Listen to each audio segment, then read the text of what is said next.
Saudara mantan Menteri Tenaga Kerja dan Transmigrasi sekaligus Ketua Umum PKB Muhaimin Iskandar hari ini memenuhi panggilan KPK. Muhaimin diperiksa sebagai saksi dalam kasus dugaan korupsi sistem proteksi TKI di Kemnaker Trans 2012 lalu. Mantan Menteri Ketenagakerjaan dan Transmigrasi sekaligus Ketua Umum PKB Muhaimin Iskandar hari ini memenuhi panggilan penyidik KPK. Muhaimin diperiksa sebagai saksi dalam kasus dugaan korupsi sistem proteksi TKI di Kemnaker Trans tahun 2012. Penyidik KPK memeriksa Ketua Umum PKB tersebut selama 5 jam. Usai pemeriksaan, Caimin menyatakan sudah menjelaskan semua yang dia tahu dan dengar terkait kasus ini.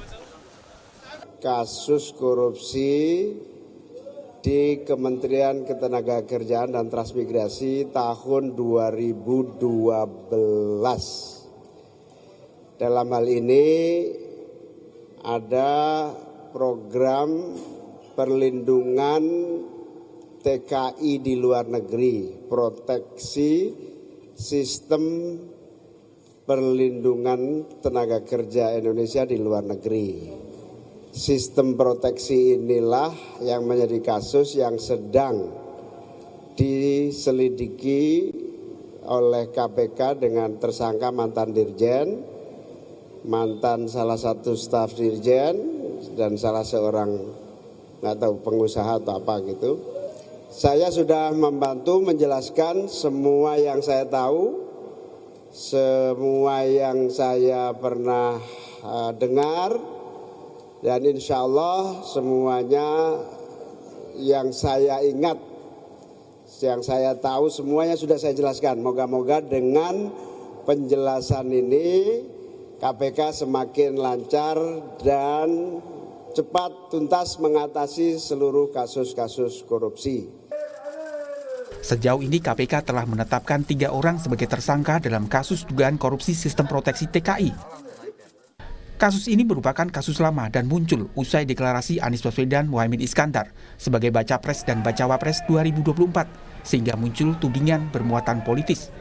Ketua KPK Firly Bahuri mengatakan, pemeriksaan Muhaimin Iskandar sebagai saksi merupakan proses hukum yang harus dikerjakan oleh KPK. Firly menegaskan pemeriksaan Muhaimin Iskandar tidak terpengaruh pada kekuasaan manapun. Dalam keterangan tertulis kepada Kompas TV, Ketua KPK Firly Bahuri mengatakan, yang bersangkutan dipanggil penyidik untuk didengar keterangannya sebagai saksi dalam perkara dugaan tindak pidana korupsi yang dilakukan oleh para tersangka di Kemnaker Trans tahun 2012. Yang dikerjakan KPK adalah proses hukum. Lembaga KPK adalah lembaga negara yang independen dalam rumpun eksekutif yang dalam pelaksanaan tugas wewenangnya tidak terpengaruh kepada kekuasaan manapun. Pengadaan sistem pengawasan dan pengolahan data TKI adalah proyek di Kemnaker tahun 2012 yang lalu. Saat itu, Muhaimin Iskandar menjabat sebagai Menteri Tenaga Kerja dan Transmigrasi. Nilai perkiraan sendiri proyek adalah 19,8 miliar rupiah dengan pagu 20 miliar rupiah. Ada 37 peserta yang ikut dalam klasifikasi pengadaan perangkat keras dan perangkat lunak. PT Adi Inti Mandiri ditetapkan sebagai pemenang dengan nilai penawaran terendah 19,775 miliar rupiah. KPK sendiri belum mengumumkan secara resmi siapa saja 3 orang yang ditetapkan sebagai tersangka dalam kasus ini. KPK hanya menyebut ada 2 pejabat Kemnaker dan 1 dari pihak swasta. KPK juga belum merinci berapa besar kerugian negara dalam kasus ini. Tetapi juru bicara KPK Ali Fikri mengatakan kerugian negara minimal 1 miliar rupiah. Ketiga tersangka kini telah dicegah bepergian ke luar negeri. Bukan kali ini saja Caimin berurusan dengan KPK. Di tahun 2011, KPK menangkap 2 bawahan Muhaimin dan menyita uang 1,5 miliar rupiah dalam kardus durian yang merupakan suap pencairan dana percepatan pembangunan infrastruktur daerah tertinggal. Saat itu Caimin membantah terlibat. Tim Liputan, Kompas TV. Kita akan ulas pemeriksaan Ketua Umum PKB Muhaimin Iskandar sebagai saksi oleh KPK bersama politisi PKB Tommy Kurniawan serta mantan Wakil Ketua KPK Saud Situmorang. Selamat malam Pak Saud, selamat malam Mas Tommy. Selamat malam Mbak Livi. Saya izin ke Mas Tommy dulu ya. Jadi seperti apa sih KPKB menyikapi pemeriksaan Caimin hari ini? Iya, saya kira menurut saya pemeriksaan berjalan dengan baik dan juga lancar. Alhamdulillah last minute KPK memberikan kabar bahwa sesuai dengan permintaan dari Gus Imin bahwa tanggal 7 sudah bisa untuk memberikan keterangan dan hari ini bisa berjalan dengan baik dan juga lancar. Terkait dengan hal-hal lainnya, saya kira seperti apa yang tadi sudah dikatakan oleh Gus Imin bahwa beliau mendukung penuh untuk penyelesaian kasus ini bisa dilaksanakan dengan baik, bisa dilaksanakan dengan cepat, dan kemudian kasus ini juga bisa terang benderang. Karena kalau dari narasi yang tadi disampaikan oleh Kompas TV bahwa ini belum ada sama sekali pengumuman terkait dengan kasus ini dan juga lain-lainnya. Mungkin memang KPK masih mengumpulkan keterangan-keterangan dari beberapa pihak. Nanti mungkin kalau sudah lengkap akan diumumkan segera. Nah, saya kira seperti itu. Pasca diperiksa ada nggak informasi dari Caimin kemudian kepada para pengurus PKB terkait dengan pemeriksaan yang berjalan hari ini? Belum ada info apa-apa. Kelihatannya beliau pingin agak santai dulu sejenak karena 5 jam diperiksa, kemudian pingin bersama dengan keluarga terlebih dahulu. Mungkin besok kami akan melakukan perjalanan touring Wali Songo. Kita akan ke makam-makam Wali Songo. Nah, mungkin besok karena mulainya pagi, jadi beliau istirahat dulu. Mungkin besok akan dibahas terkait dengan ya pemeriksaan, ngobrol-ngobrol dan tanggal 9 kita akan melakukan Tour de Wali Songo bersama Gus Imin dan juga para pengurus PKB yang lainnya. Mas Tommy gini, sebelum saya ke Pak Saud ya, jadi menurut Anda ini hanya kebetulan atau memang katakanlah ada tudingan memang ada unsur politisnya dalam pengumuman pemanggilan untuk pemeriksaan terhadap Caimin yang bertepatan sehari pasca deklarasi? Iya, ini menjadi perdebatan yang luar biasa dahsyatnya ya. Banyak pihak yang menilai bahwa ini ada unsur kesengajaan gitu ya, ada unsur politisnya gitu. Tapi KPK pun juga sudah memberikan keterangan bahwa ini tidak sama sekali ada unsur politisnya atau unsur kesengajaan. Memang sudah dijadwalkan. Saya sendiri juga masih tanda tanya besar gitu. Mengapa itu dilakukan pasca daripada deklarasi? Kalau memang sudah dilakukan sejak Juli dan juga alat buktinya sudah lengkap, sudah ada bukti-bukti, kenapa nggak pada saat itu gitu? Kenapa harus menunggu sampai sampai bulan September? Dan ini ternyata tadi saya juga masih mendapatkan telepon dari beberapa teman gitu.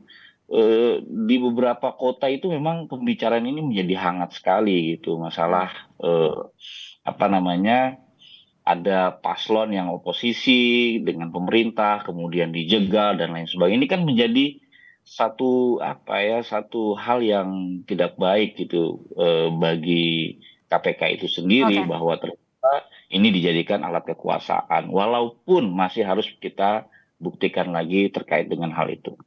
Pak Saud, kalau menurut Anda kenapa kasus lama baru muncul? Kebetulan kah? Ya, menarik ya. Apalagi kalau kebetulan saya nggak detail ya kasus ini ya. Akan menjadi menarik ini kalau detail gitu. Artinya gini, kalau ada kerugian negara, ruginya berapa? Katanya Ya kerugian kan? negaranya 1 miliar. Kurang lebih itu nilai nilai proyeknya sekitar 20 miliar. Iya, 1 miliar itu kan. Ya mending ngerjain bansos lah itu. Seharusnya daripada kasus kayak beginian kan. Nggak, ini kita bukan kalau di Singapura juga $1 juga kalau ini jadi masalah. Tapi maksud saya kan kita bicara konteks Indonesia. Hmm. Kita bicara negeri ini sedang mencari seorang pemimpin ya, yang harapan kita adalah tentunya pemimpin itu datang dengan integritas yang tinggi. Itu sudah betul, KPK bicara integriti. Tapi kalau kita kembali time sequence-nya, urutan waktunya gitu lah, saya nggak detail banyak masuk ke case ini ya.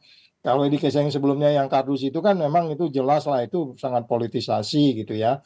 Terus kemudian karena itu juga nggak apa namanya, nggak bisa dibuktikan gitu ya. Nah, kemudian yang ini nggak material gitu loh. Walaupun mungkin saya nggak tahu apakah itu total loss ya, software hardware yang dibeli itu kepakai atau enggak. Ya itu juga kompleks lah. Kita juga tahun 2011 juga kan udah ada LKPP segala macam. Banyak yang harusnya bertanggung jawab di situ gitu loh. Tapi saat Jadi Anda menjabat sebagai Wakil Ketua KPK, Anda pernah dengar nggak ada kasus ini yang kemudian berpotensi untuk jadi kasus korupsi? ya enggak, justru kalau tahun 2018 itu saya ingat benar April karena memang depannya kan ada pemilu dan nama beliau juga disebut-sebut wakil loh, wakil atau presiden waktu itu ya.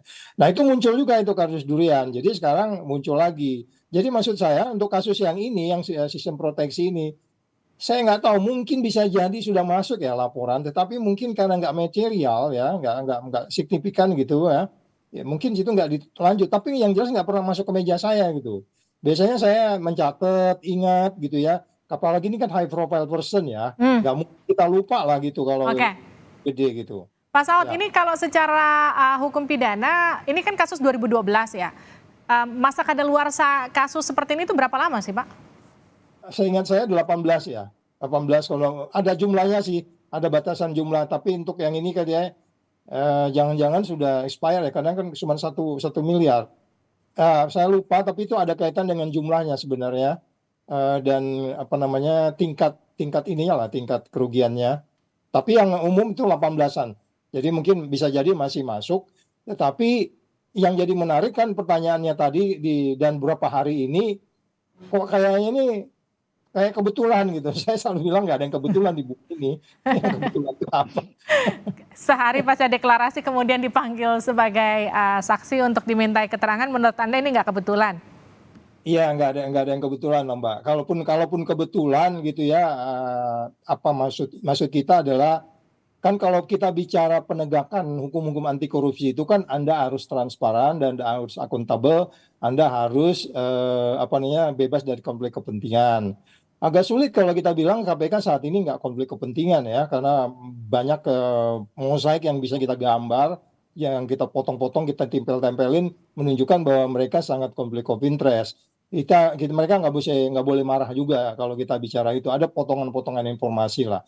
Begitu dia di bawah pemerintah aja itu potensi konflik of interest-nya tinggi. Itu sebabnya kenapa naskah akademik dan daftar isian masalah undang-undang KPK dulu itu dia harus independen, tidak boleh Oke. dari pemerintah. Pak Saud, betul nggak sih ada konsensus di KPK kalau satu orang kemudian berkontestasi di kontestasi politik dan berkasus di KPK, kasusnya itu akan dihentikan dulu sementara agar tidak dianggap bermuatan unsur politis?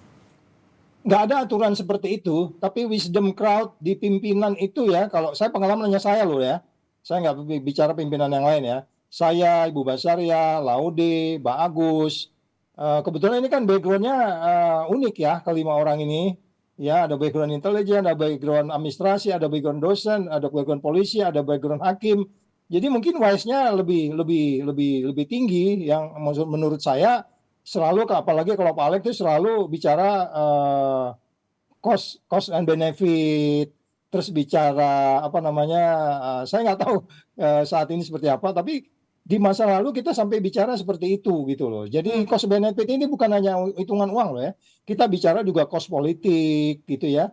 Itu jadi kalau ditanya ada konsensus, tidak ada konsensus, kita lihat kasusnya juga. Kalau uang kecil juga, kalau itu bertubi-tubi, berturut-turut, orang itu bikin sebel dan kemudian ada niat jahat yang tinggi gitu ya. Kita walaupun itu kalau udah menyangkut kontestasi itu yang kita harus hati-hati. Tidak hanya di kepala negara, di tingkat daerah aja kita juga sangat hati-hati. Karena kalau peristiwa pidana sudah fultoid, itu bisa disimpan dulu kok. Nanti bisa kita kerjakan kapan. Itu kalau cukup buktinya dia nggak akan lari sampai ke daluarsa.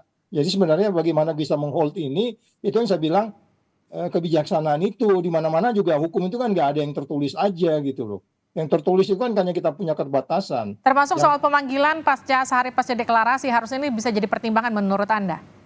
Ya kalau nggak mau noise dan nggak menjadi, ini kan menarik perhatian luar ya, ini Indonesia kok begini kan, ini kan yang disebutnya kita menjalankan demokrasi kan kita dapat nilainya 24. Saya nggak tahu nih tahun depan ini turun lagi kayaknya.